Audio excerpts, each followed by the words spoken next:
Hello दोस्तों, the select online class में आपका पुनः स्वागत है। मैं एनके सिंह अपनी पाठशाला को लेके आपके सामने प्रस्तुत हूं।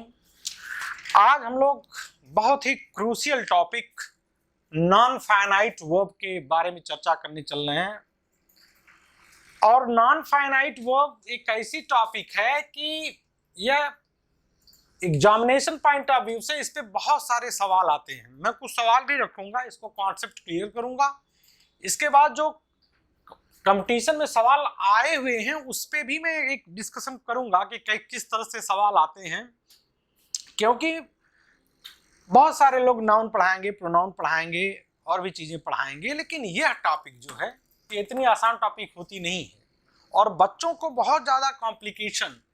एक्चुअली यह टॉपिक जब तक आप टेंस का ज्ञान नहीं होगा और आपको वॉइस का ज्ञान नहीं होगा तब तक इस टॉपिक को समझने में आपको दिक्कत आएगी। इसलिए थोड़ा पढ़ते रहिए और सारी वीडियोस हम लोग अपलोड कर रहे हैं। और पुनः मेरी जो सेलेक्ट की टीम है, चाहे वो रीजनिंग वाले हों, मैथ वाले सर हों, जीएस वाले हों, पूरी टीम लगी हुई है। सबका वीडियो अपलोड हो रहा है और सब लोग लगे हुए हैं और हर एक टॉपिक पे हम लोग वीडियो डाल रहे हैं। और आप अपने कमेंट्स, क्योंकि आप जब अपना कमेंट डालेंगे तो इससे हम लोगों को एक दिशा मिलती है कि हम और किस विधा से अच्छे ढंग से आपको जो है आपकी सफलता में हम लोग सहायक हों। चलिए अपनी इस बातों को थोड़ा सा हम समाप्त करेंगे और पुनः हम अपनी इस बात पे आते हैं कि नॉन फाइनाइट वर्ब किसे कहते हैं। बच्चों, नॉन फाइनाइट वर्ब जिसका नाम ही है नॉन फाइनाइट वर्ब, यानी एक ऐसी वर्ब जो फाइनाइट वर्ब नहीं है। तो नॉन फाइनाइट वर्ब क्या है, पहले इसके बारे में थोड़ा सा आप जानने की कोशिश करिएगा, तब आपका कॉन्सेप्ट धीरे धीरे खुलेगा। और इसको इस नॉन फाइनाइट वर्ब की एटलीस्ट मैं 4 और 5 वीडियोस डालूंगा। कॉन्सेप्ट बहुत लंबा है, आपको छोटे से वीडियो में 30 मिनट के वीडियो में 40 मिनट के वीडियो में चीजें समझ में तो आएंगी, लेकिन पूर्व ज्ञान का होना भी जरूरी है। इसलिए इस टॉपिक में 3-4 वीडियो डालूंगा और इसको थोड़ा सा आप ध्यान लगा के शुरू से लेके अंत तक का वीडियो देखिएगा। बहुत सारे सवाल मैं रखूंगा ताकि आपका कॉन्सेप्ट जो अभी तक नहीं खुला है वो खुलेगा निश्चित रूप से। और आप जब एक बार वीडियो देखिए, 2 बार देखिए, सारी चीजें अपने आप क्लियर हो जाएंगी। चलिए आइए, नॉन फाइनाइट वर्ब क्या है। जैसे मैंने बताया, नाम से ही देख लीजिए, मैंने चर्चा कर दिया था फाइनाइट वर्ब के बारे में, और यह है वर्ब नॉन फाइनाइट वर्ब। देखिए, यह वर्ब का फॉर्म है। अगर हम कह दें कि नॉन फाइनाइट वर्ब क्या है, तो यह वर्ब्स का क्या है, एक फॉर्म है। फाइनाइट वर्ब को लीजिए और नॉन, पहले यह फाइनाइट वर्ब और नॉन फाइनाइट वर्ब को 2 कॉलम में बांटिए, तब स्थिति आपको समझ में आएगी कि यह क्या है, फाइनाइट वर्ब और नॉन फाइनाइट वर्ब। ओके, यह फाइनाइट वर्ब है और यह नॉन फाइनाइट है। यह भी वर्ब का फॉर्म है, यह वर्ब्स फॉर्म है, और यह भी वर्ब्स का फॉर्म होता है फाइनाइट।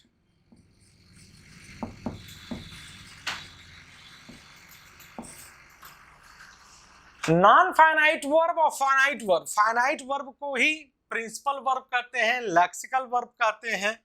तो कंफ्यूजन नहीं होना चाहिए, इसमें आपको कंफ्यूज होने की जरूरत नहीं है। दूसरी बात है कि यह मेन वर्ब का काम करता है,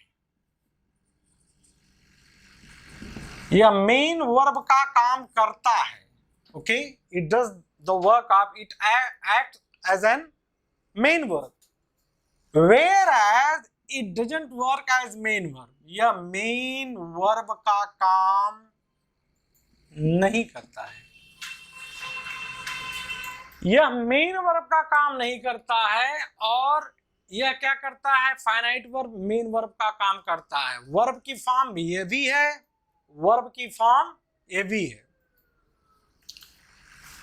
यह जो है अपनी सब्जेक्ट के नंबर, पर्सन और टेंस के अनुसार अफेक्ट होता है। Means it is affected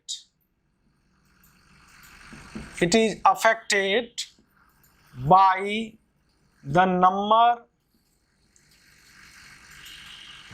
by the number person and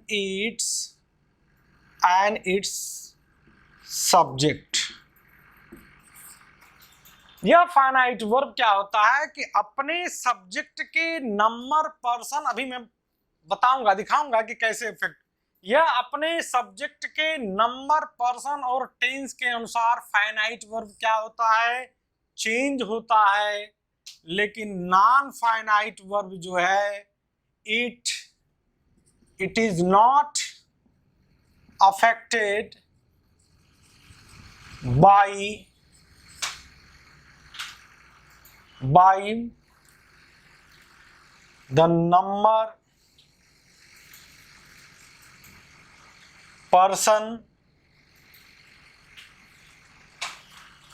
by the number person and its subject।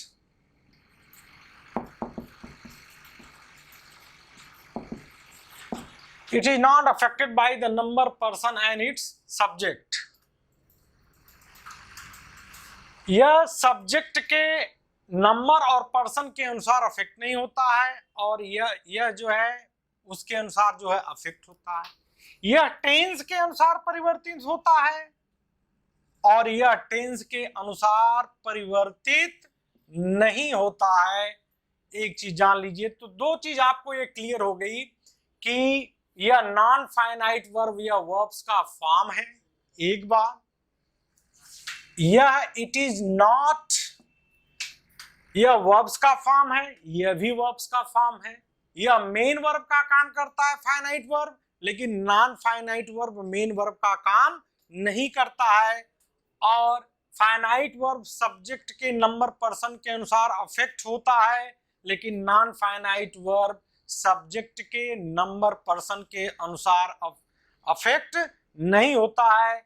यह टेंस के द्वारा परिवर्तित होता है। It can be change according to the tense, but it can't be change according to the tense. यह tense के द्वारा परिवर्तित हो सकता है फाइनाइट वर्ब, लेकिन नॉन फाइनाइट वर्ब जो है टेंस के द्वारा परिवर्तित नहीं हो सकता है। तो दो तीन बात आपको कनेक्ट करने की जरूरत है पहले तो, और कंपैरेटिवली स्टडी जब करेंगे तब चीजें आपको दिमाग में ज्यादा बनी रहेंगी। अब आपके पास एक क्लियर चीजें हो गई कि फाइनाइट वर्ब ये भी वर्ब की फॉर्म है, नॉन फाइनाइट वर्ब ये भी वर्ब की फॉर्म है। यह मेन वर्ब का काम करता है फाइनाइट वर्ब, लेकिन नॉन फाइनाइट वर्ब जो है मेन वर्ब का काम नहीं करता है। और यह अपने सब्जेक्ट के नंबर पर्सन के अनुसार चेंज होता है, लेकिन नॉन फाइनाइट वर्ब अपने सब्जेक्ट के नंबर पर्सन के अनुसार चेंज नहीं होता है। फाइनाइट पे टेंस का प्रभाव पड़ता है, लेकिन नॉन फाइनाइट पे टेंस का प्रभाव नहीं पड़ता है मेरे बच्चे।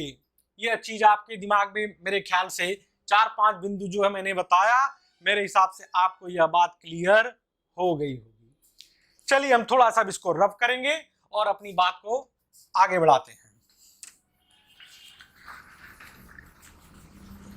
यह देखिए कि यह नॉन फाइनाइट यह वर्ब्स का फॉर्म है, एक बात मैंने बताया, और यह मेन वर्ब का काम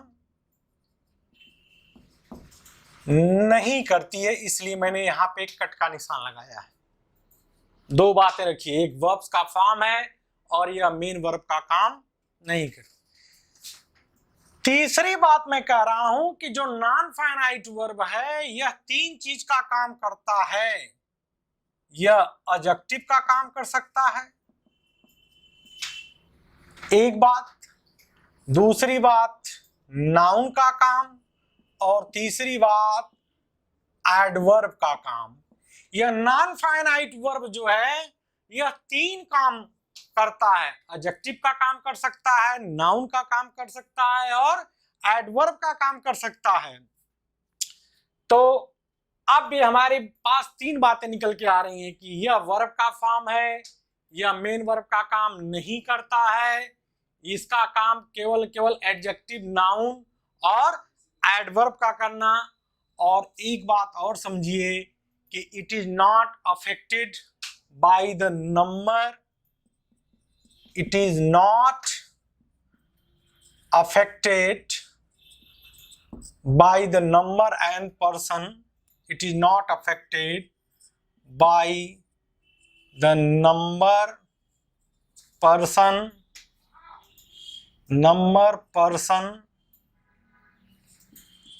and its tens. It is not affected by the number, person and its tens. और यह नंबर, पर्सन और टेंस के द्वारा जो है यह अफेक्ट नहीं की जा सकती यह वर्ब, यह इसके फीचर्स हैं यह वर्ब के। अब हम लेके आते हैं कि नॉन फाइनाइट वर्ब के प्रकार। जैसा मैंने लिखा कि नॉन फाइनाइट वर्ब के जो है 3 प्रकार होते हैं। इसको हम 3 प्रकार में पहले हम कर लें। इनफिनिटिव, दूसरा है जीरंट, ओके, और तीसरा है हमारा पार्टिसिपल।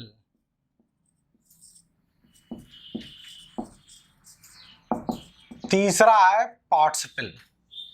तो मेरे ख्याल से इतना है, समझ गए कि नॉन फाइनाइट वर्ब ये भी वर्ब का फॉर्म है, मेन वर्ब का काम नहीं करती है, इसका मुख्य काम एडजेक्टिव, नाउन और एडवर्ब का है, और it is not affected by the number, person of its subject as well as it is not affected by its tense.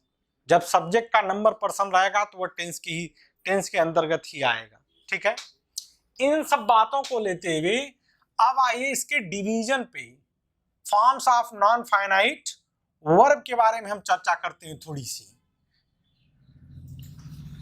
अब नॉन फाइनाइट फॉर्म्स, इसके फॉर्म्स के बारे में देखिए कि इसको 3 भागों में बांटा गया है। एक तो नॉन फाइनाइट वर्ब को हम 3 भागों में बांट सकते हैं। एक पहला हमारा ये हो जाएगा इन्फिनिटिव, इन्फिनिटिव हो गया हमारा पहला। दूसरा हमारा जीरंड हो गया, और तीसरा हमारा हो गया पार्टिसिपल।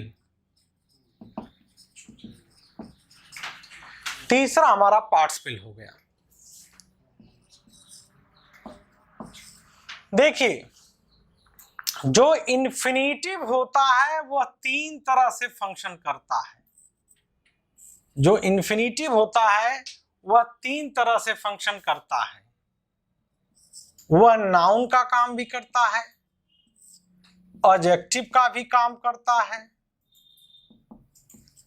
और एडवर्ब का भी काम करता है। ठीक, इसका ये फंक्शन है इन्फिनिटिव का। इन्फिनिटिव नाउन का भी काम करता है, जीरंड का काम करता है, और एडवर्ब का काम करता है। और जीरंड केवल और केवल वर्ब के फर्स्ट फॉर्म, यह केवल किसका काम करता है? यह केवल और केवल नाउन का काम करता है। यह किसका काम करता है? जीरंड नाउन का काम करता है। तीसरा पार्टिसिपल जो है हमारा, यह एडजेक्टिव का काम करता है। यह केवल और केवल, अगर पार्टिसिपल की बात आ जाए तो आपके दिमाग में बस केवल होना चाहिए कि पार्टिसिपल मींस क्या? Adjective, present participle, past participle और परफेक्ट पार्टिसिपल। 3 पार्टिसिपल होते हैं जो एडजेक्टिव का काम करते हैं। इस पार्टिसिपल की चर्चा भी हम बाद में करेंगे। अभी हमारी जो आज की चर्चा होगी यह इन्फिनिटिव और जीरंड की होगी। तो नॉन फाइनाइट में एक चीज आपने देखा कि यह भी नाउन का काम करता है। जीरंड तो जीरंड केवल नाउन का काम करता है, पार्टिसिपल एडजेक्टिव का काम करता है। तो अगर आपसे कोई पूछे कि नॉन फाइनाइट वर्ब क्या है, तो आप कहिए कि नॉन फाइनाइट वर्ब एक वर्ब का फॉर्म है, और it is not limited by the number and person of its subject. It can be limited by its tense, और it can be divided into 3 forms: infinitive, gerund and participle. आप infinitive, gerund और participle में इसको बदल सकते हैं, बांट सकते हैं। और नॉन फाइनाइट जो होता है वह नॉन फाइनाइट वर्ब या तो नाउन का काम करेगा या जीरंड का करेगा और या पार्टिसिपल का काम करेगा। अब हम इन्फिनिटिव को लेते हैं कि इन्फिनिटिव पे सवाल कैसे आते हैं। इन्फिनिटिव पहला हम ले रहे हैं या इन्फिनिटिव, इसको ध्यान से देखिएगा कि इन्फिनिटिव क्या है।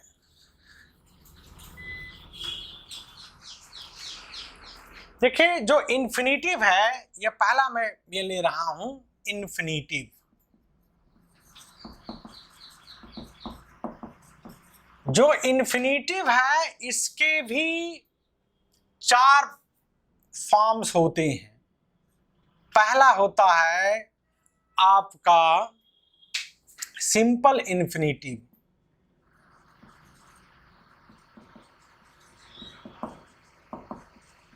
यह सिंपल इन्फिनिटिव होता है। फिर दूसरा होता है कॉन्टिन्यूअस, कॉन्टिन्यूअस इन्फिनिटिव होता है। तीसरा होता है परफेक्ट इन्फिनिटिव,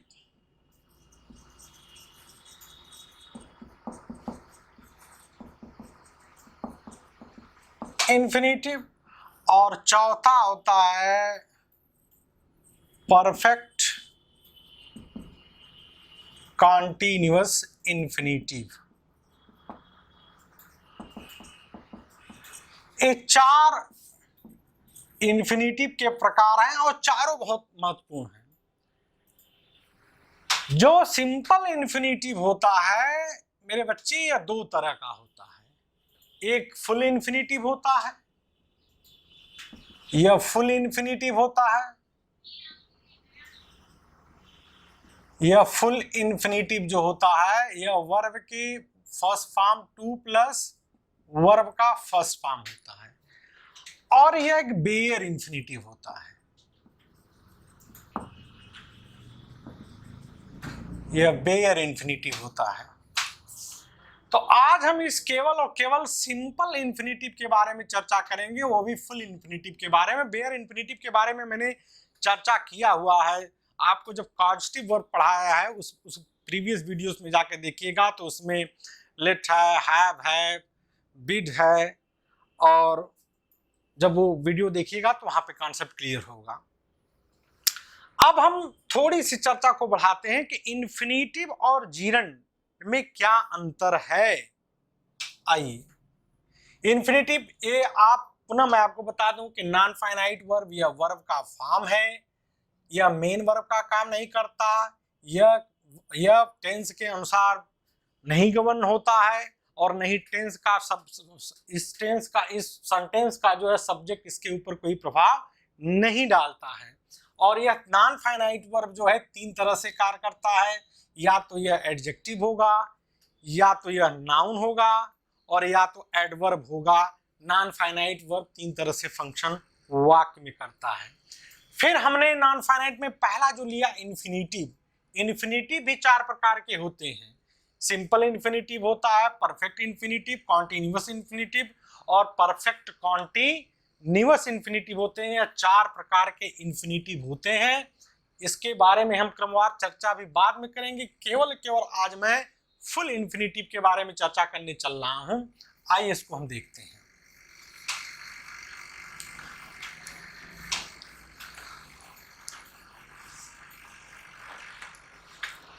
अब थोड़ा सा हम यहां कंपैरेटिवली चल रहे हैं। यह देखिए इन्फिनिटिव, इन्फिनिटिव 2 + V1 के बारे में, और इधर मैं एक कॉलम बना रहा हूं जीरंड। जीरंड देखिए, यह जीरंड जो है वर्ब के फर्स्ट फॉर्म में आईएनजी जब लग जाता है तो यह किसका काम करता है? नाउन का काम करता है। यह जीरंड किसका काम करता है? नाउन का काम करता है। और जो यह इन्फिनिटिव है यह जो है किसका काम करता है, यह तीन चीज का काम करता है। मैंने अभी जैसे बताया है कि यह जो है नाउन का भी काम कर सकता है, एडजेक्टिव का भी काम कर सकता है और एडवर्ब का भी काम कर सकता है, इन्फिनिटिव। जैसे मैं यह सेंटेंस लिख रहा हूं, जरा सा देखिएगा।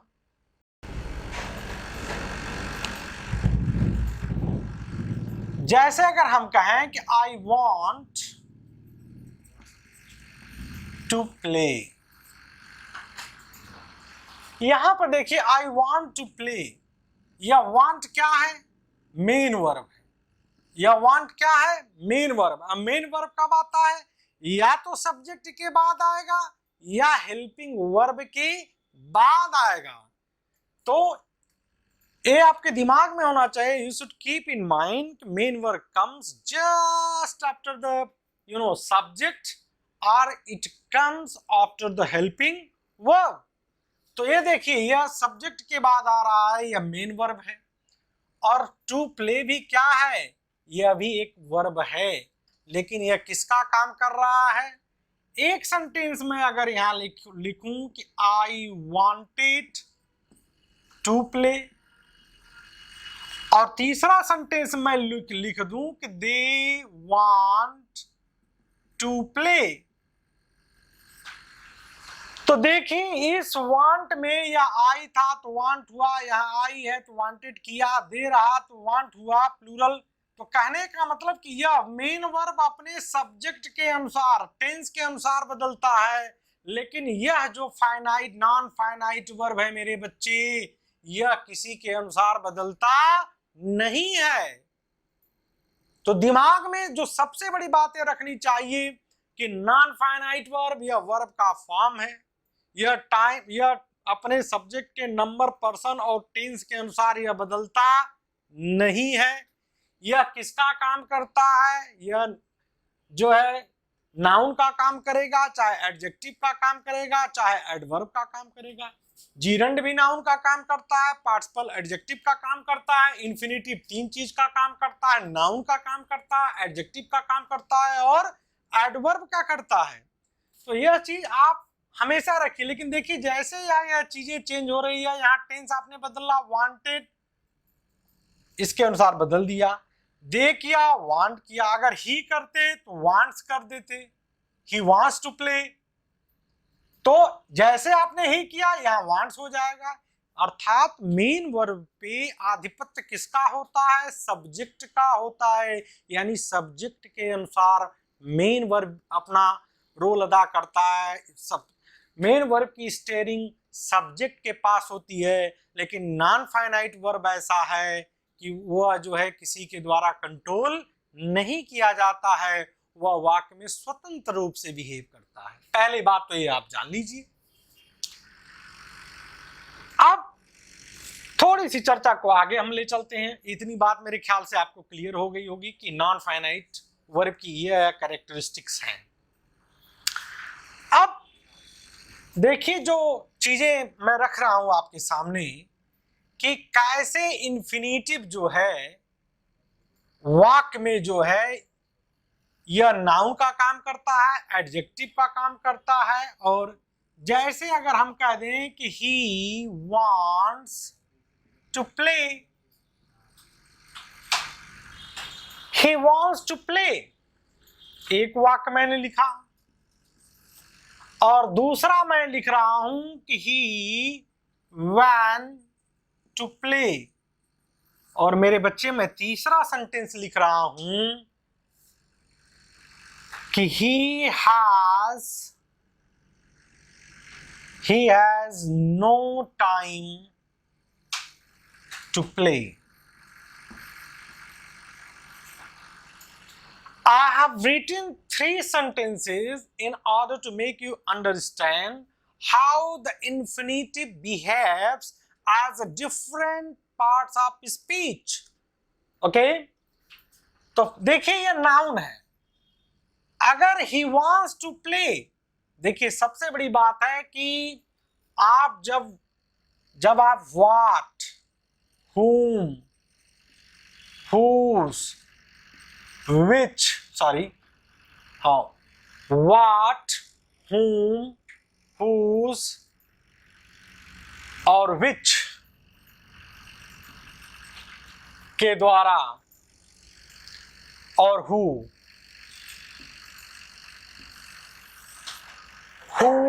what, whom, whose, which, what, इन शब्दों से ही आप या तो नाउन वर्ड जान सकते हैं या नाउन फ्रेज जान सकते हैं या नाउन क्लास जान सकते हैं। अब आपको ये लग रहा होगा कि सर इन्हीं शब्दों से, जब आप मेन वर्ब में इन शब्दों से क्वेश्चन करेंगे, एनी वन ऑफ देम, और if you ask question from the main verb, from any one of these words, you will have either noun or noun phrase or noun clause. He wants to play. अगर मैं यहां wants में कहूं what does he want, what does he want, क्या वह चाहता है? खेलना। तो to play क्या से जो क्वेश्चन करेंगे, व्हाट से क्वेश्चन करेंगे, हुम से क्वेश्चन करेंगे। हु से सब्जेक्ट का ज्ञान होता है, व्हाट या हुम से, व्हाट से डायरेक्ट ऑब्जेक्ट, हुम से इनडायरेक्ट ऑब्जेक्ट, विच और हु से इनसे या तो आप नाउन प्राप्त करेंगे या नाउन फ्रेज प्राप्त करेंगे और नाउन क्लास मिलेगा। इनसे जब क्वेश्चन आप मेन वर्ब से करेंगे, he wants to play, what does he want, क्या वह चाहता है? खेलना। वाक्य मिला तो यह टू प्ले क्या है? ऑब्जेक्ट हुआ मेरे बच्चे। और ऑब्जेक्ट क्या होता है? या तो नाउन होता है या प्रोनाउन होता है। ऑब्जेक्ट क्या बनेगा? या तो नाउन या तो प्रोनाउन। तो यहाँ पे टू प्ले क्या काम कर रहा है? ऑब्जेक्ट का काम कर रहा है। तो एक दिमाग में ये बात रखिएगा कि यह टू प्ले क्या हो गया? एज नाउन ऑब्जेक्ट की तरह काम कर रहा है। यह सब्जेक्ट की तरह भी काम कर सकता है। To play is a good thing, तो यह सब्जेक्ट की भी तरह काम कर सकता है। जैसे कहते हैं to swim is a good exercise, subject हो जाता है। वर्ब के पहले क्या होता है? सब्जेक्ट होता है। सब्जेक्ट और ऑब्जेक्ट कौन बन सकता है? नाउन या प्रोनाउन। अब आइए, ही वेंट टू प्ले। अब देखिए यहां पर ही वेंट टू प्ले, वह गया, क्या करने के लिए गया? खेलने के लिए। उसके उद्देश्य को बता रहा है। तो यहां पर क्यों गया? खेलने गया। यानी आप जब इसमें why, who, sorry, why, when, where, how, why, when, where और हाउ, वाई, व्हेन, वेयर से क्वेश्चन जब मेन वर्ब से करेंगे तो आपको एडवर्ब मिलेगा या एडवर्बियल फ्रेज मिलेगा या एडवर्बियल क्लॉज मिलेगा। अगर इनसे, वाई से, व्हेन से, वेयर से, हाउ से अगर आप मेन वर्ब से क्वेश्चन करेंगे तो केवल और केवल एडवर्ब की प्राप्त होगी। वह एडवर्ब तीन तरह का हो सकता है, या तो एडवर्ब वर्ड मिले, एक शब्द एडवर्ब का मिले, या एडवर्ब फ्रेज मिले, कई शब्द मिलकर एडवर्ब फ्रेज बनाए लेकिन उनमें सब्जेक्ट और वर्ब नहीं रहेगा। और एडवर्बियल क्लॉज होगा तो उसमें सब्जेक्ट और वर्ब क्या होगा? होगा। अब देखिए यहां टू प्ले किसका काम कर रहा है? एडवर्ब का काम कर रहा है। वह गया, क्यों गया? खेलने गया। यहाँ वेंट वर्ब को मॉडिफाई कर रहा है तो यहाँ टू प्ले क्या हो गया? एडवर्ब हो गया। अगर हम कहें कि he has no time to play, अब टाइम क्या है? यहां देखिए नाउन है और नाउन को जो मॉडिफाई करेगा टू प्ले क्या करेगा? डिस्क्राइब करेगा। तो एडजेक्टिव हो गया। हुआ I have no time to play, मेरे पास समय नहीं है। तो यहां पर इस टाइम को, यह टाइम हमारा ऑब्जेक्ट है और ऑब्जेक्ट के को जो है, ऑब्जेक्ट या तो नाउन या प्रोनाउन होता है। यहाँ टू प्ले क्या कर रहा है? इसको मॉडिफाई कर रहा है, टाइम को कर रहा है। तो यहाँ टू प्ले क्या हो गया, एडजेक्टिव हो गया। तो एक बात तो ये समझ में आ जानी चाहिए कि इन्फिनिटिव या तो नाउन का काम करेगा या वर्ब का काम करे, सॉरी, या नाउन का काम करेगा या एडजेक्टिव का काम करेगा और या क्या करेगा, एडवर्ब का काम करेगा। तो यह हमारे दिमाग में बात तो आ गई कि यह इन्फिनिटिव का बिहेवियर है। अब आते हैं थोड़ा सा जीरंड की बात हम करते हैं। जीरंड केवल और केवल क्या करता है, यह नाउन का काम करता है। जीरंड में वर्ब के फर्स्ट फॉर्म में लग जाता है, इसीलिए इसको वर्बल नाउन भी कहा जाता है। इसमें वर्ब का फोर्स तो होता है लेकिन यह कार्य किसका करता है, नाउन का करता है। अगर हम यह कर दें कि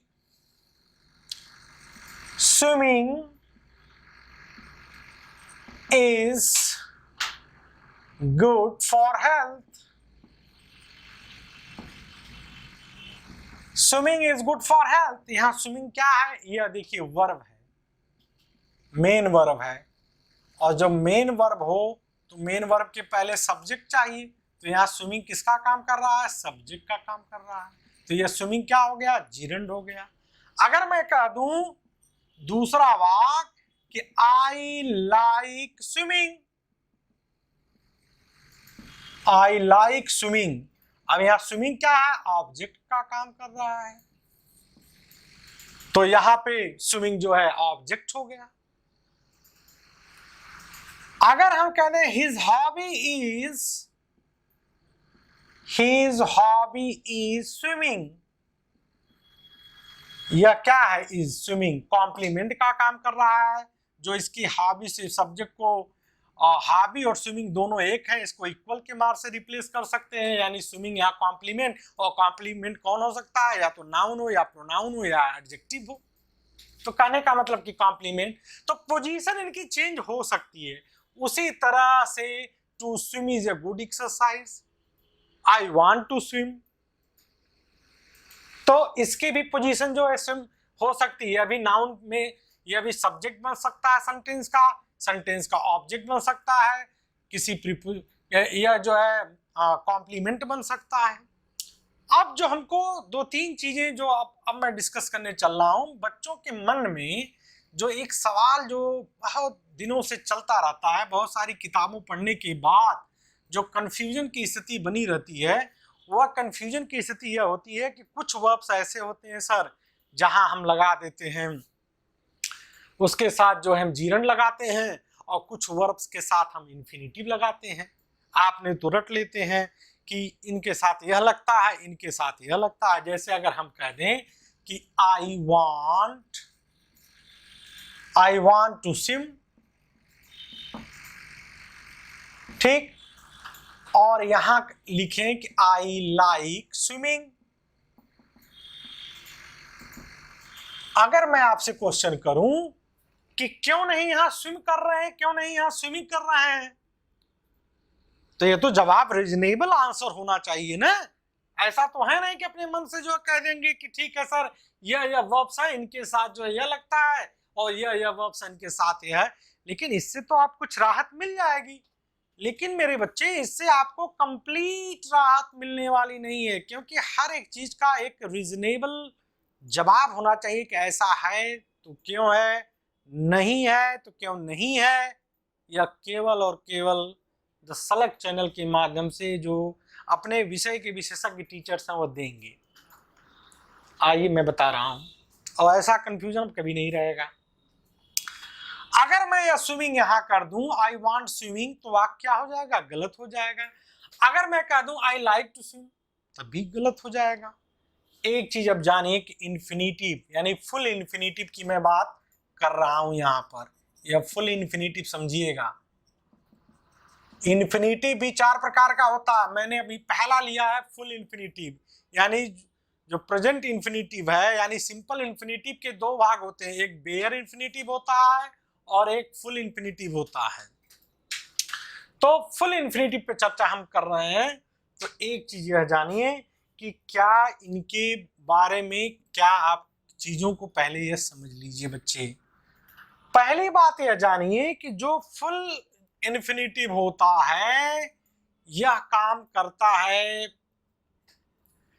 यह काम मैंने बताया कि यह नाउन का काम करेगा, एडजेक्टिव का काम करेगा और यह एडवर्ब का काम करेगा। एक बात तो यह क्लियर हो गई, यह केवल और केवल नाउन का काम करता है। ठीक, यह अनरियल एक्शन को बताता है। अनरियल एक्शन मतलब कि जो फुल इन्फिनिटिव होता है वह अनरियल एक्शन को बताता है। ऐसा एक्शन जो अभी होना बाकी है, आपने वो एक्शन किया नहीं है, आप वो एक्शन करने वाले हैं। जैसे I want to swim, I want to go, मैं तैरना चाहता हूं, मैं बोलना चाहता हूं, आई वांट टू स्पीक, लेकिन वह काम आप कर नहीं रहे, आप वह काम करेंगे। He will have to go, उसको जाना पड़ेगा, लेकिन वह गया नहीं है।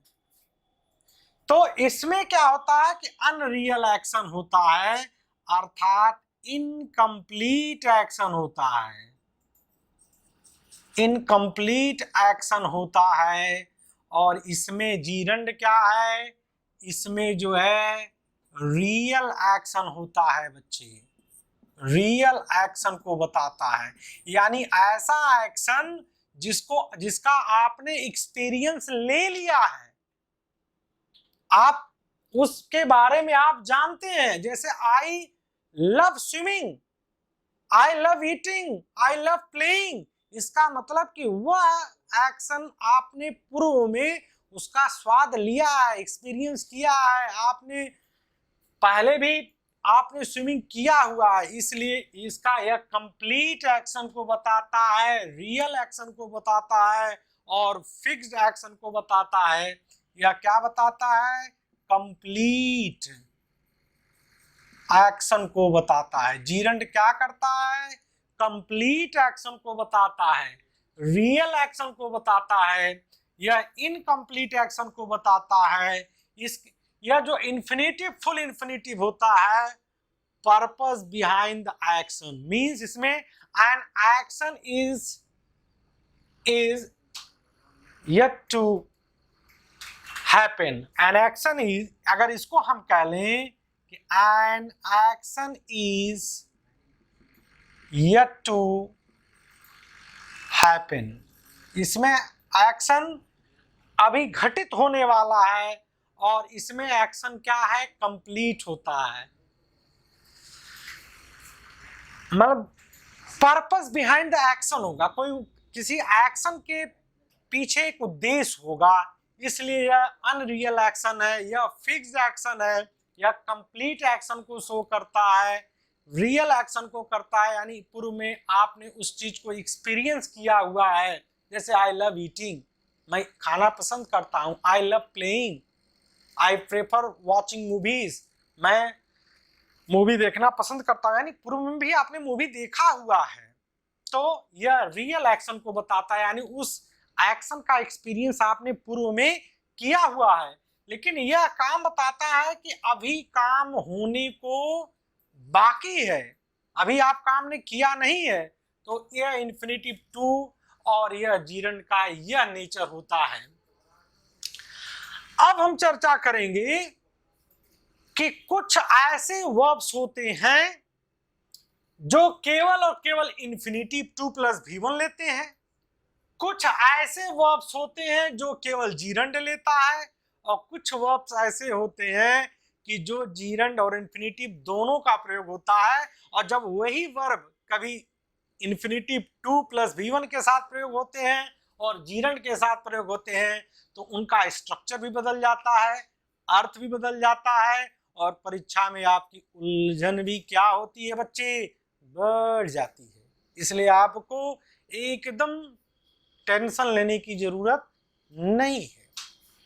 अब आइए हम मूव करते हैं उस टॉपिक पे, कुछ वर्ब्स को हम लिखते हैं और आपको बताने का प्रयास करते हैं कि यह इन्फिनिटिव इनके साथ लगता है और इनके साथ जीरंड लगता है, और कुछ वर्ब्स ऐसे मैं बताऊंगा कि दोनों ले सकता है, इन्फिनिटिव, फुल इन्फिनिटिव भी लेता है और जीरंड भी लेता है। और फिर हम कुछ क्वेश्चन आपके सामने रखेंगे और उसको एकदम आपको बताएंगे कि कैसे सवाल उस पे आते हैं। चलिए अपनी पाठशाला को फिर हम एक बार आगे बढ़ाते हैं। आइए ये देखें, इन्फिनिटिव और जीरंड की बात चल रही है। बड़ा ही क्रूशियल टॉपिक है यह, देखने में तो बड़ा वो लगता है, लेकिन इससे बहुत सारे सवाल और कॉन्सेप्ट ही नहीं क्लियर होता है लोगों का। आइए हम कुछ वर्ब्स लिख रहे हैं और आपको बताने का प्रयास कर रहे हैं। अगर हम यह कह दें सजेस्ट, मैंने लिख दिया, एडवाइस लिख दिया, ऑर्डर लिख दिया, इंसिस्ट लिख दिया, अर्ज लिख दिया, सजेस्ट, एडवाइस, ऑर्डर, इंसिस्ट, अर्ज, इम्प्लोर,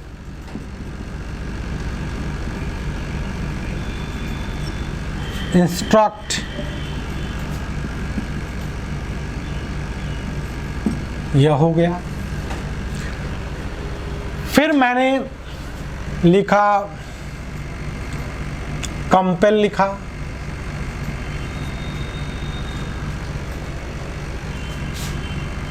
एग्री, लिखा डिसएग्री, लिखा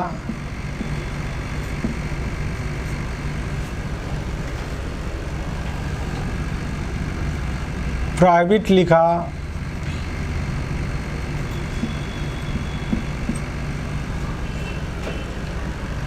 कंपेल, एग्री, डिसएग्री, फोर्स किया आपको, अलाउ किया, परमिट किया,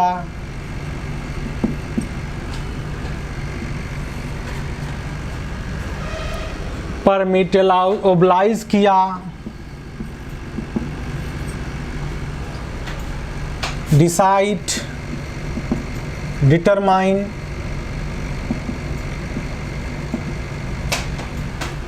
decide, determine, promise, manage,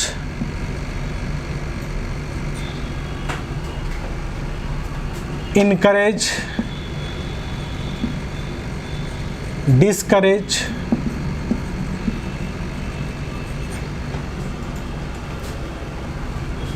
convince, persuade, okay, persuade किया, swear,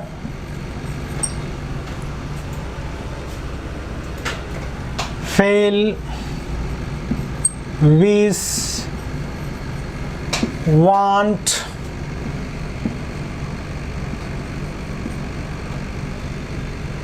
continue, ask, invite, dare, need,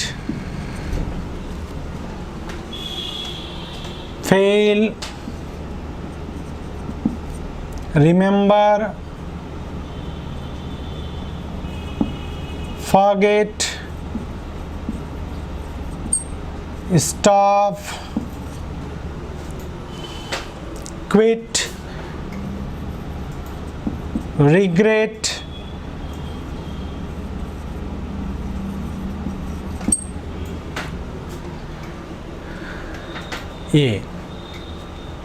ये जितने वर्ब्स हैं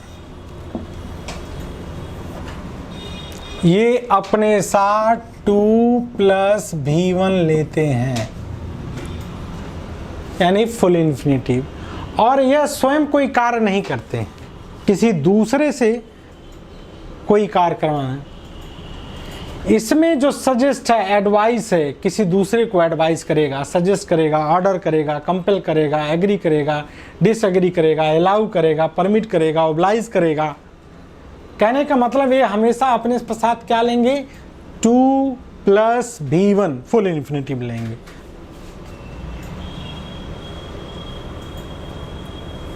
अब कुछ हम ऐसे वर्ब्स लिख रहे हैं जिनके साथ जीरंड का प्रयोग होता है, जैसे हम लव लिख लें, लाइक लिख लें, प्रेफर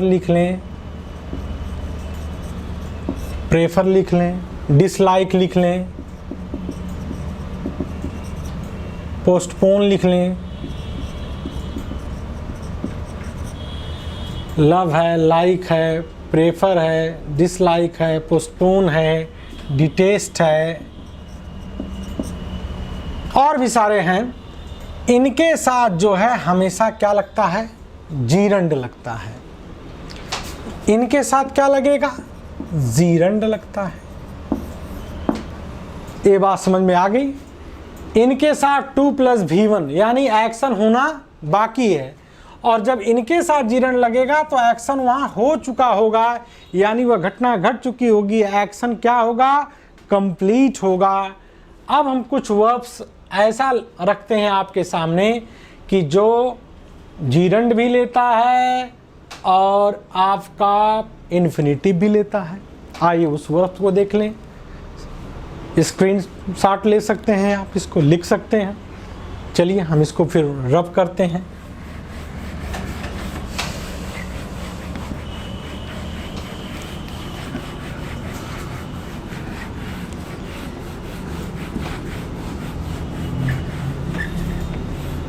अब कुछ वर्ब्स ऐसे हैं, ध्यान दीजिएगा, जैसे हम स्टॉप कर दिए, रिमेंबर हो गया, फॉरगेट हो गया, क्विट हो गया और रिग्रेट। ये जो वर्ब्स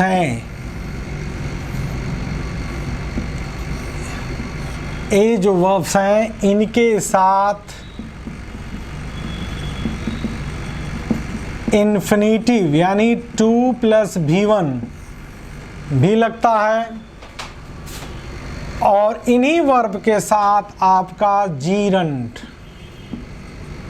जीरंड भी लगता है, यानी वर्ब के फर्स्ट फॉर्म में ing बराबर क्या? नाउन का काम करेगा। ये जो जितने 5 वर्ब्स हैं, इनके साथ इन्फिनिटिव भी लगता है और इनके साथ जो है जीरंड भी लगता है। तो इस पे क्वेश्चन किस तरह से बनते हैं, आइए ज़रा सा हम सवाल रखते हैं आपके सामने।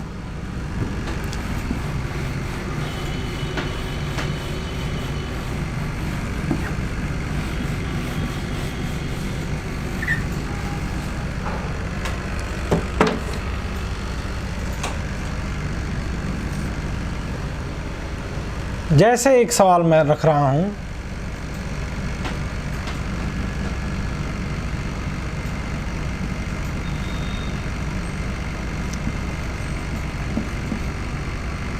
he stopped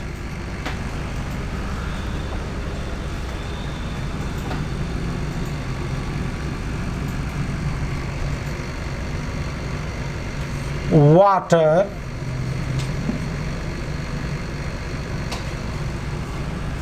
as he was thirsty.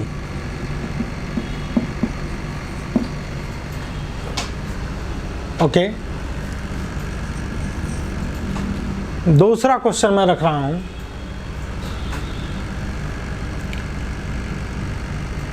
he stopped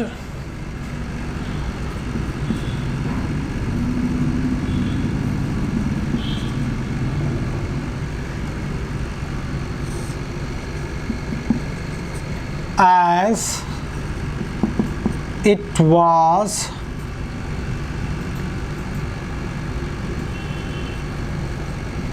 harming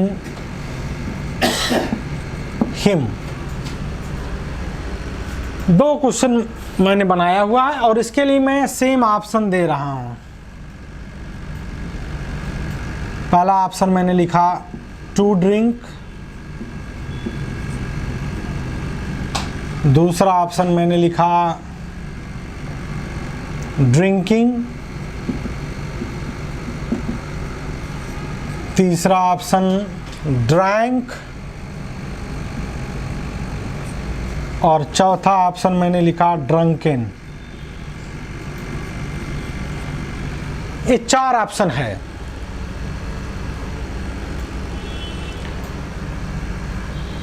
और इन दोनों क्वेश्चन के लिए यही चारों ऑप्शन हैं, यही चारों ऑप्शन हैं। He stopped water as he was thirsty, he stopped wine as it was harming him. तो क्या होगा? I have given you 2 sentences and you have to identify where the correction is required in the sentence. तो मैंने अभी बताया कि जैसे remember हुआ, फॉरगेट हुआ, रिग्रेट हुआ, क्विट हुआ, स्टॉप हुआ, दीज आर द 5 verbs। और इन verbs के साथ जीरंड भी लगता है और इन्फिनिटिव भी लगता है। लगता तो है, ठीक है, लेकिन क्यों लगता है इस तथ्य को जानना पड़ेगा। इस पे मैं 4-5 क्वेश्चन रख रहा हूं जो एग्जाम में आ चुके हैं। ही स्टॉप्ड वाटर, देखिए अगर यहां मैं रखता हूं टू ड्रिंक,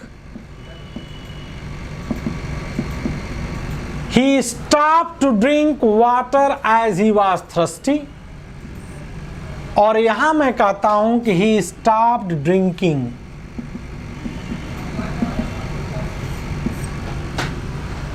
अब इसके पीछे रीजन जान लीजिए कि he stopped to drink means कि वह रुका, क्या करने के लिए? पानी पीने के लिए रुका। He stopped to drink water means वह पानी पीने के लिए रुका क्योंकि वह प्यासा था। और he stopped drinking wine as it was harming him, उसने पीना शराब इसलिए बंद कर दिया क्योंकि वह उसको हार्म पहुंचा रहा था, नुकसान दे रहा था। तो यह ड्रिंकिंग इसलिए लगा क्योंकि ही स्टॉप ड्रिंकिंग, उसने पीना बंद कर दिया, यानी उसके पास पूर्व का उसका वह एक्शन किया हुआ, उसके एक्सपीरियंस किया हुआ था। मैंने अभी बताया। तो आपको दिमाग में यह बात रहनी चाहिए कि इन्फिनिटिव के फीचर्स और जीरंड के फीचर्स मैंने आपको डिस्कस किया था कि जीरंड कंप्लीट एक्शन को बताता है। फिर क्या बताता है कि ऐसे एक्शन को जिसको आपने पास्ट में एक्सपीरियंस किया हुआ है, जैसे I like swimming, I like dancing, मैं डांसिंग पसंद करता हूं, यानी पहले से आप डांस कर रहे हैं तभी तो पसंद कर रहे हैं। आई लव वॉचिंग मूवीज, आप मूवी देखना पसंद करते हैं, प्यार करते हैं, यानी पहले से देख रहे हैं ना, तो उस एक्शन को आपने एक्सपीरियंस किया हुआ है और यह कंप्लीट एक्शन को बताता है। और इन्फिनिटिव जो फुल इन्फिनिटिव है वह काम अभी आप करेंगे, the purpose behind the action, वह काम होने वाला है, वह काम हुआ नहीं है। तो यह इन्फिनिटिव इनकम्प्लीट एक्शन को बताता है, फुल इन्फिनिटिव। और जीरंड क्या बताता है बच्चे? कंप्लीट एक्शन को। क्लियर? तो ये जब तक यह फंडा आपके दिमाग में, इसके कैरेक्टरिस्टिक्स को, इसके फीचर्स को दिमाग में नहीं रखेंगे। और इसमें मैंने 2 सवाल रखा है। ही स्टॉप टू ड्रिंक वाटर, वह पानी पीने के लिए रुका, और ही स्टॉप ड्रिंकिंग वाइन, उसने पीना बंद कर दिया क्योंकि वह हार्म कर रहा था। स्टॉप ड्रिंकिंग, अगर मैं यह इतना शब्द हटा देता, एज इट वाज थर्स्टी और as it was harming him, अगर इनको मैं कर देता और फिर मैं पूछता, अगर इसको मैं ऐसे कर देता, इसको यहां से ओमिट कर देता, यह ही स्टॉप ड्रिंकिंग वाइन, और पूछता कि अब बताइए क्या है,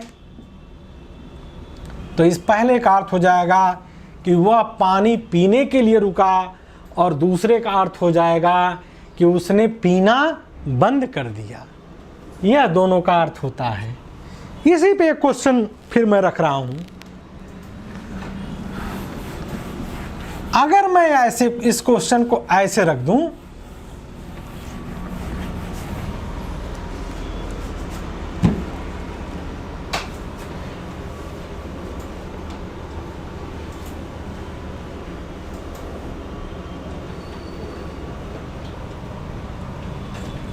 the racer stopped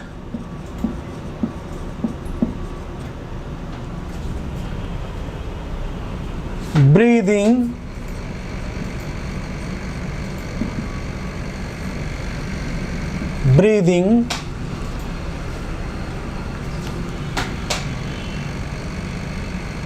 after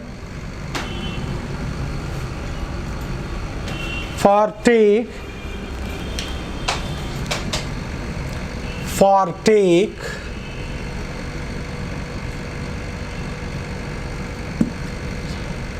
in order to कर लीजिए, in order to take some rest.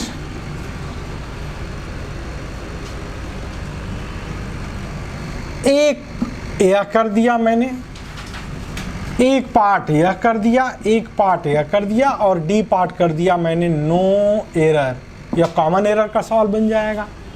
देखिए कॉन्सेप्ट यही है, सवाल तो हजारों तरीके से पूछे जा सकते हैं। जब आपका फंडा कॉन्सेप्ट क्लियर रहेगा तो आपको कोई परेशानी होने वाली नहीं है। तो the racer stopped breathing in order to take some rest, या the racer stop to breathe, यहां ब्रीदिंग नहीं टू ब्रीथ होगा, टू ब्रीथ। वह रुका क्या करने के लिए, सांस लेने के लिए। स्टॉप्ड ब्रीदिंग, क्या स्टॉप ब्रीदिंग माने उसकी सांस ही रुक गई, उसकी सांस ही क्या है, रुक गई। लेकिन वह क्या है, the racer stop to breathe in order to take some rest. लिखिए ये नेक्स्ट यह लाइन पढ़िए, आराम लेने के लिए वह रुका। स्टॉप टू ब्रीथ, सांस लेने के लिए रुका, क्या, in order to take some rest.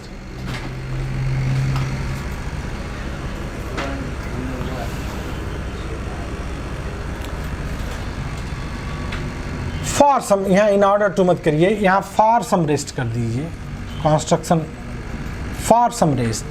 The racer stopped breathing for some rest, तो क्या हो जाएगा, stop to breathe for some rest हो जाएगा। इस तरह से क्वेश्चन आ सकता है।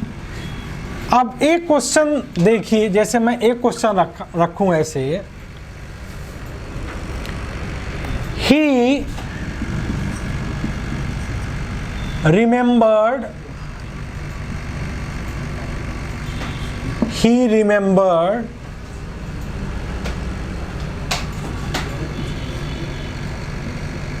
the gate properly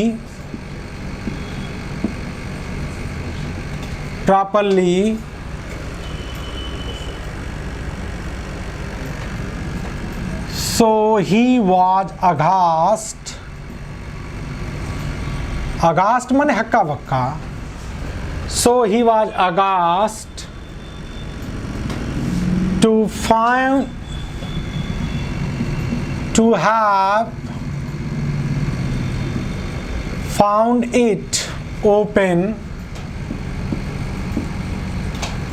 have found it open when he returned.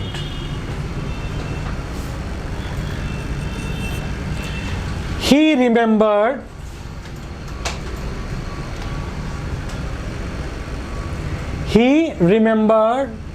the gate properly, so he was aghast to have found it open when he returned.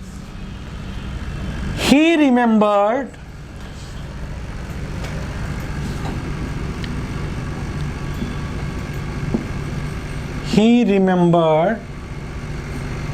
the gate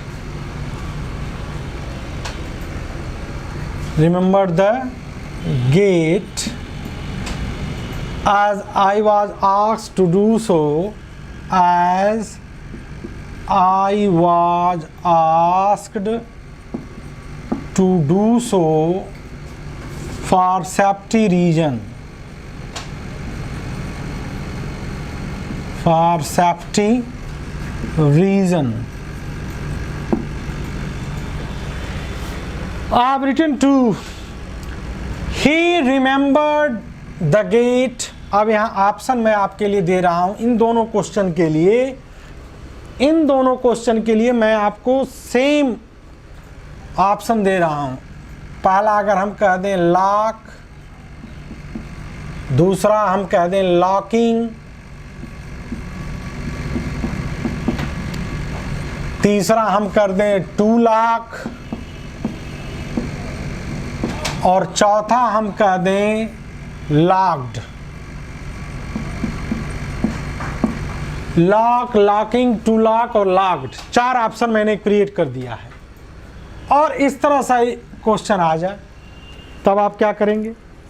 तो पहले में क्या होगा, दूसरे में क्या होगा? ही रिमेंबर्ड, उसने याद की, the gate properly, so he was aghast to have found it open when he return. वह हक्का बक्का हो गया, to have found it open, कि वह पाया कि अरे दरवाज़ा तो ये तो खुला हुआ है गेट। जब वो लौटा तो दरवाज़ा भी या तो किसी ने चाबी बनवा कर गेट खोल लिया या जैसे भी गेट खोल लिया। तो यह एक्शन क्या है? यह एक्शन क्या है? हो चुका है। He remembered the gate as he was asked to do so for safety reason. यह है he remembered। क्या हो जाएगा इसमें? लॉक कि टू लॉक कि लॉकिंग? तो क्या हो जाएगा? he remembered locking हो जाएगा। the gate properly, he remembered locking the gate properly, so he was aghast to have found it open when he returned। जब वह लौटा तो हक्का बक्का हो गया कि अरे ये तो खुला हुआ। उसने याद किया, he remembered locking the gate properly, उसको याद है कि वह उसने गेट क्या किया था? बंद किया था सही ढंग से। लेकिन वह जब देखा तो क्या हो गया? अगर यानी यह कंप्लीटेड एक्शन को बता रहा है कि उसने वह गेट क्या कर दिया था? बंद किया हुआ था। अब अगर कह दें he remembered to lock the gate, यहां टू लॉक हो जाएगा। He remembered to lock the gate, वह याद किया हुआ था कि उसको गेट क्या करना? लॉक करना है। यानी यहां पर एक्शन होना क्या है? बाकी है। as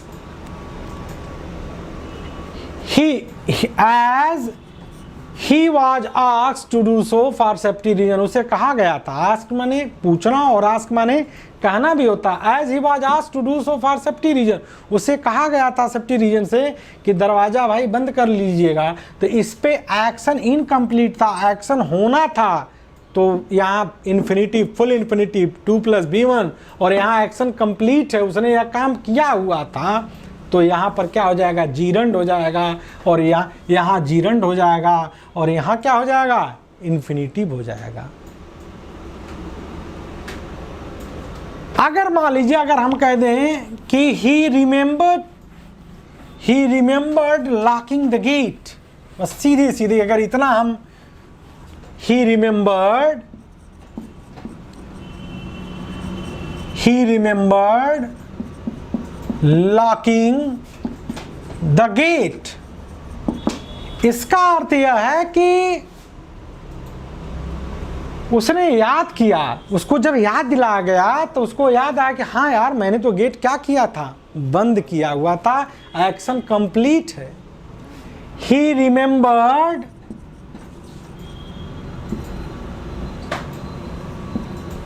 REMEMBERED, he remembered to lock the gate. उसने गेट को लॉक करने के लिए याद किया कि भाई मुझे क्या करना है, गेट को लॉक करना है। तो कहने का मतलब कि यह जो है he remember to lock the gate, उसने याद किया कि मुझे अभी गेट लॉक करना है। He remembered locking the gate, वो भूल गया था लेकिन उसको याद दिलाया गया, तो तब याद आ गया कि ही रिमेंबर्ड, हाँ मैंने तो गेट क्या किया था, बंद किया था। तो यह एक्शन कंप्लीट बता रहा है और इसमें एक्शन होना क्या है, बाकी है। जैसे अगर हम यह कहें कि ही फॉरगॉट या I forgot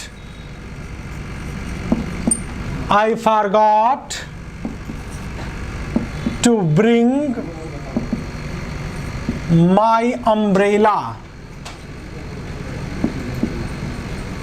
okay, he forgot to bring my umbrella, I forgot. दूसरा, I forgot bringing my umbrella. ठीक है बच्चे, मैंने 2 वाक्य लिखा है, एक डिस्कस किया स्टॉप पे, एक रिमेंबर पे, अब मैं तीसरा वर्ड लिया हूं फॉरगेट। ये दूसरा V2 है, यह V2 है।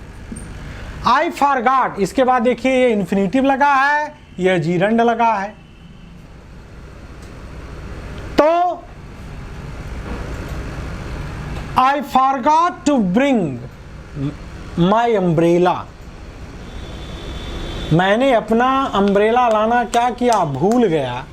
मुझे याद था कि मुझे अम्ब्रेला लेके जाना है लेकिन लाना मैं भूल गया, पहले का। आई फॉरगॉट ब्रिंगिंग माई अम्ब्रेला, मैं अम्ब्रेला लाया था, इस बात को मैं भूल गया। मैं अम्ब्रेला लाया था, इस बात को मैं भूल गया कि हाँ यार, जब मुझे याद दिलाया गया तो हाँ मुझे याद आया गया, हाँ मैं अम्ब्रेला लाया था। अगर आप किसी के घर जाएं और अपने गाड़ी का हेलमेट रख दें और आपको जाते समय कोई व्यक्ति कहे कि अरे सर ये अपना हेलमेट ले लीजिए, तब आपको याद, हाँ यार हम तो हेलमेट लाए थे। तो यही एसेंस कन्वे कर रहा है sentence, I forgot bringing my umbrella. अरे यार मैं तो भूल ही गया था कि मैं अम्ब्रेला लाया था, तुम याद दिलाए तब मुझे याद आ गया कि हाँ मैंने अम्ब्रेला लाया था।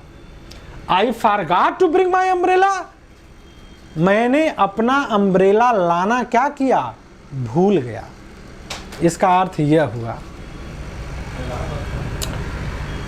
तो अब नेक्स्ट सेंटेंस लेते हैं।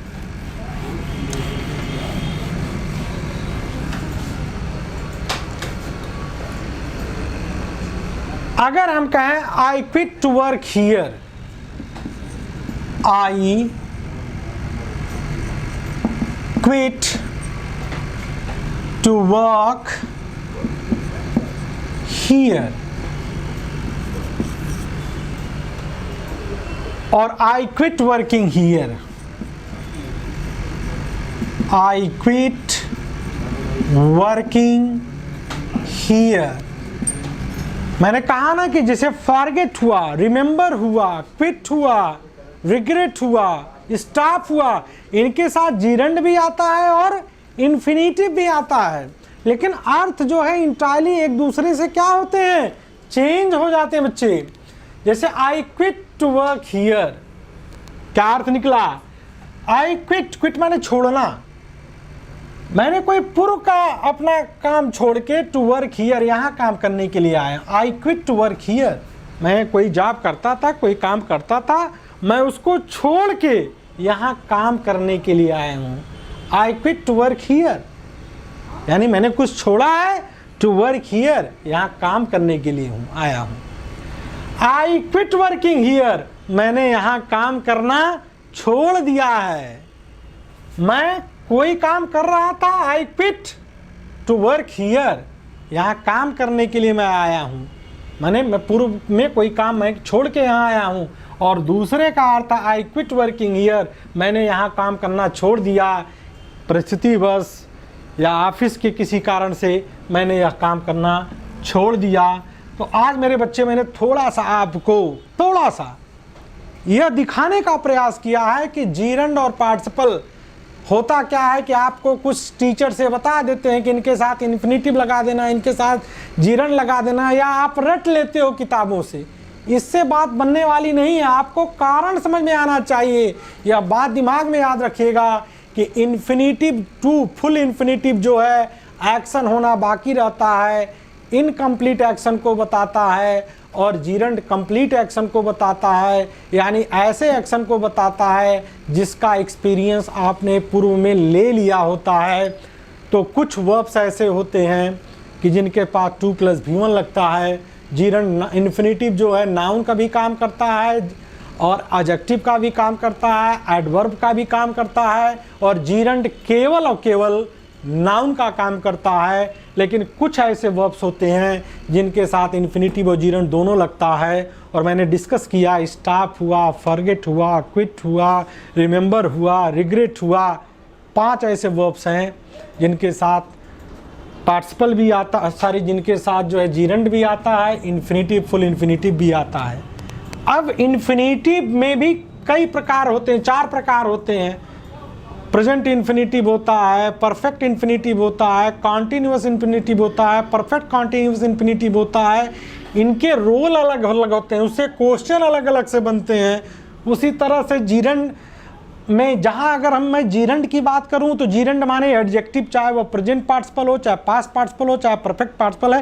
ये बड़ी वास्ट टॉपिक है, और जब आप हमारे ऑफलाइन क्लास में आप आएंगे या ऑनलाइन कोर्स खरीदेंगे तो बहुत बृहद चर्चा हम लोग करते हैं, बहुत सारी प्रैक्टिस होती है, और अपने चैनल के माध्यम से बहुत सारे हम लोग तैयारी कर रहे हैं कि अपने उससे मटेरियल भेजें ताकि आप लोग उसको अपलोड करें, उसको डाउनलोड करके आप लोग उसकी एक्सरसाइज करें। तो आपकी सफलता में हम लोग पूरे लगे हुए हैं, पूरी टीम हमारी लगी हुई है, और हमें अपेक्षा आपसे ये करते हैं कि आप इस जो कोरोना वायरस है, ये बड़ा क्राइसिस का समय है, आप जहाँ भी हों इस हमारी क्लास को हमारे चैनल पे जाके सब्सक्राइब लाइक करें, क्लास को एंजॉय करें, और हमारी ये पूरी कोशिश है कि आपकी सफलता में हम अपना कुछ योगदान दें और कम समय में आप सफल बने। बहुत बहुत धन्यवाद। नीरज सिंह पुनः जो है आपका एक बात मैं धन्यवाद देता हूँ, और धन्यवाद।